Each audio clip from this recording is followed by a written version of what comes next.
Hi guys, Virtus Education here with episode 9 of the HTML web programming tutorial series, and in today's episode we're going to be going over an introduction to tables. Having said that, we're going to be showing you what they are, how to build them, the different tags, and so on. So if you quickly take a look at my site here, you can see I've made a very basic table here, and in today's episode this is essentially what we're going to be doing. We're going to be breaking it down and then creating this table. So what are tables used for, you may ask?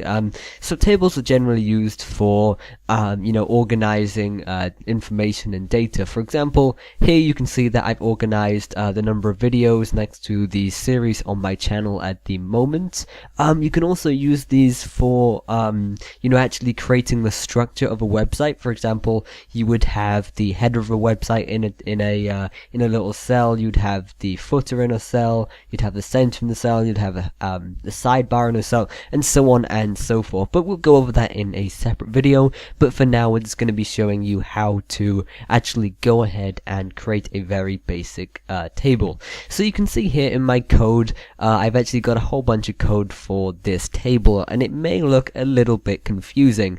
So what I'm going to do here quickly is go ahead and go over the 4 different tags which I've used here for my table. So first and foremost, you can see we've got the table tag here wrapped around all of the other stuff on the inside. This essentially just defines the table and shows the web browser what should be contained within it. The containing parts being the rows, the columns, and so on, which we'll be defining using these little tags here. So next we've got table rows. These essentially just allow us to create these little rows here going down. We've also got table data, which allows us to add the extra bits here. And we've also got table header. This one is used to essentially just go ahead and make that one part of a table a header, so it's essentially just made it to be bold. So let's just quickly go ahead, delete this, and we will create our own table. So I'm just going to quickly control save, refresh, and we'll be back to normal. So, as I said previously, to create a table we need to define where it's going to be and set the areas at which the browser needs to check the the content. So let's just go ahead and create some quick table tags here. Just open table tag and then close it, just as I have done here. And you can see as I have done this little notepad document that I wrote previously. Now inside of this, if we go ahead and save and refresh, we won't see anything. We need to put some kind of content inside of here. So let's just go ahead and create a quick table row. So what to do with that, all you gotta do is just use some tr tags, just opening and closing. Now inside of these tr tags you'll have the information for each row. So let's just go ahead and copy and paste this a few times. Excuse my dog barking in the background. So there we go, we're gonna have 3 rows as it says tr. So you can see I just made a little mistake here. I used TD instead of TR. So make sure whenever you are creating your code to make sure that you do use the right tags, especially in tables. So you can see here, open TR, close TR, open TR, close TR, open TR, close TR, and that is used for each and every single row that I have.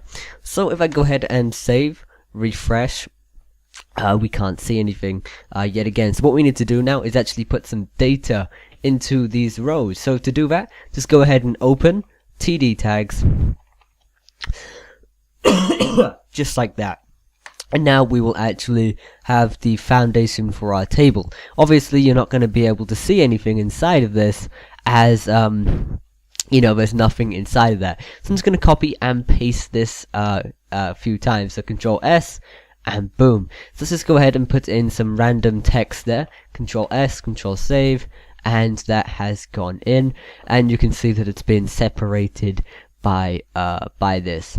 So once again, just to reiterate, the rows are going down, and then table data is going that way. So I should probably draw that. So I'm just going to quickly open up Paint, just so you can see that nice and clearly. So table rows are pretty much essentially just making different little areas down here, whereas table rows go down that way and so on and so forth. So just keep that in mind whenever you're creating your tags. Once you get a hang of it, it should be fine. It does take a lot of time to learn this, as it can be quite confusing. So let's just go ahead and create some more of these table data tags so we can see this in use. So just go ahead and just type in a whole bunch of random stuff. It doesn't really matter as of right now. We'll play around with that afterwards. So once again, I'm just going to continue to copy and paste this for the sake of time. I advise that whenever you're creating tables, just just Control-C, Control-V a couple of times to do that. Now, we've got these tags here, and we got these little elements here. However, it doesn't necessarily look like a table as of yet. So what I'm going to do here in the table tag, we can actually play around with some of the properties for the table. In this case, I'm actually going to give it a border so we can see it. Now, keep in mind, I'm probably going to do a whole bunch of table properties in a separate video. So for now, I'm just going to go ahead and set the border to 2, and just go ahead and press Control Save, and it should now set the table border to approximately 2 pixels. Now we can play around with this, we can style it and so on using the CSS, however we're not going to do that for now. So there's also one last tag that I wanted to show you, which is table header. So we've gone over the table tag, the row tag, the data tag, and now we need to do the header. Now, as I said previously, some tags can be used, some cells you may want to be used for a header, so the text is bold and it stands out. So if you wanted to do that, instead of using the TD tag here, you can actually change that for a TH tag, table head. And then if I go ahead and refresh and save, you can see the tag that I changed over is now bold. So for example, if I wanted this to be, say, tutorial series name, I can change that so it looks a little bit better, and you can see it's nice and bold and looks like a heading.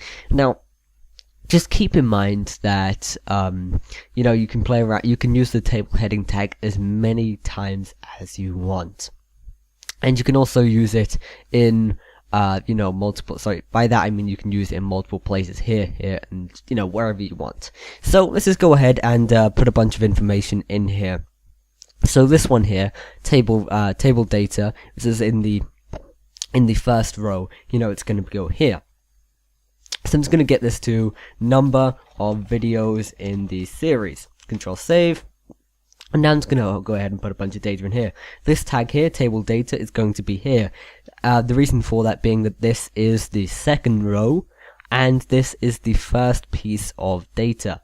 So if I just go ahead and change this to, say, HTML web programming tutorial series. Control Save. And set the number of videos to that to, say, 9. And then down here, I'm going to go ahead and set this to CryEngine free tutorial series. And this is going to be here, seeing as it's the third row, first piece of data. Down here, this one is the second piece of data in the third row, which is going to be here. So I'm going to set this to, say, 12 or however many of those videos I've got right now. If I go ahead and press refresh, and you can see we now have a very basic table which looks pretty great. So that's pretty much everything I wanted to go over in this video. Keep in mind I'm going to go over a few different videos on using tables, for example using them for website structure, going over the different settings, row span, col span, and a couple other things. So thanks for watching, comment, like, and subscribe, and I will see you in the next video. Goodbye!